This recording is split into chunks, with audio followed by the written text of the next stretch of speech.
What occurs when a lying witness gets exposed by their own words?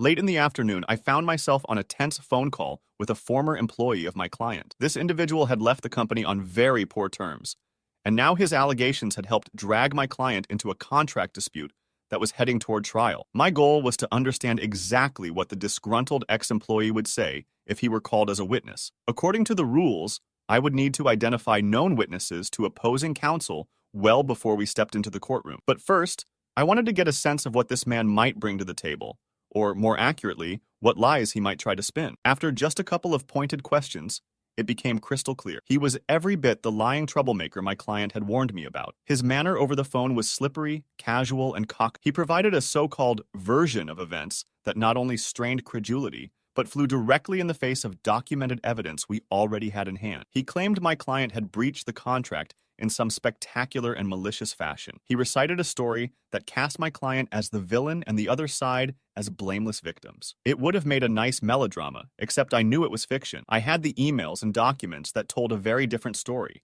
one that would shred his credibility the moment he repeated his lies in a forum where I could confront him with solid evidence. I chose not to challenge him during that phone call. Instead, I recorded his statements in my notes, making sure to preserve every detail of the false narrative he spun. I never let on that I already possessed contradictory documents. The last thing I wanted was to tip him off that his lies would soon blow up in his face.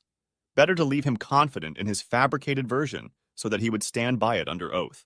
The next day, I followed procedure and submitted my list of known witnesses to opposing counsel. The rules required me to reveal any potential witness. There, at the top of the list, was our star perjurer, the lying sack of cow, as I irreverently referred to him in my own private notes. I knew that by including him, I'd pique the interest of opposing counsel. The opposing side would almost certainly think I was bluffing or making some tactical error. Why else would I list someone so clearly hostile to my client's interests?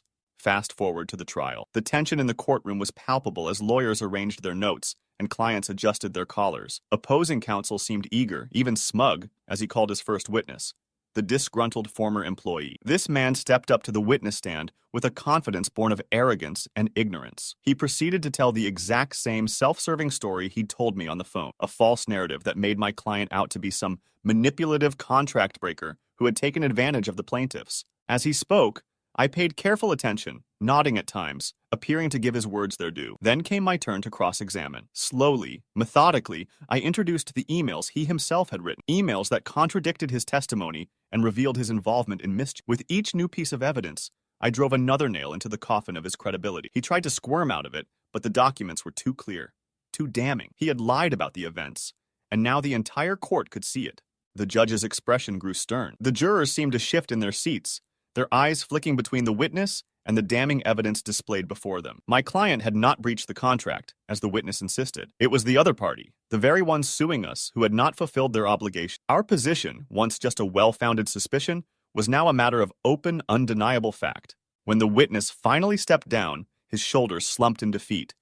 The courtroom settled into an uneasy silence. I took that moment to request a brief recess. The judge agreed, and we stepped outside the formal atmosphere of the court. I approached opposing counsel, my demeanor calm, almost sympathetic. 2 months prior, we had offered a walkaway settlement. No money changing hands, no admission of fault, just a clean break. At that time, it had been angrily rejected by the plaintiffs, who seemed confident they could win a monetary award or force a damaging concession from my client. But the trial had already taken a dangerous turn for them. Their key witness had just been exposed as a blatant liar. Any hope they had of painting us into a corner had evaporated before their eyes. So, when I put that same deal back on the table, I could see the gears turning in opposing counsel's mind. They had just witnessed the catastrophic failure of their star witness. Why risk further damage by pressing on? A quick settlement now offered a face-saving exit. No money exchanged, no admission of fault. Just an end to the matter before the jury had a chance to return an unfavorable verdict. To my quiet satisfaction, opposing counsel accepted the deal almost immediately this time. No bluster, no grandstanding, just a nod and a handshake. In that moment, I knew my client had achieved an undeniable. We had taken a significant risk by listing the hostile witness, but our careful strategy, supported by airtight documentary evidence, had paid off. We had turned their star witness into a liability that undermined their entire case. When proceedings resumed, it was only to finalize the settlement. The plaintiff's counsel announced that the parties had reached an agreement, and it required no exchange of money and no admission of wrongdoing. My client would walk away from the dispute with no stain on their record, a significant victory considering the legal battle that had been brewing. Afterward, my client thanked me, their relief evident. The whole affair had been stressful, fraught with uncertainty, yet it ended on a note of vindication.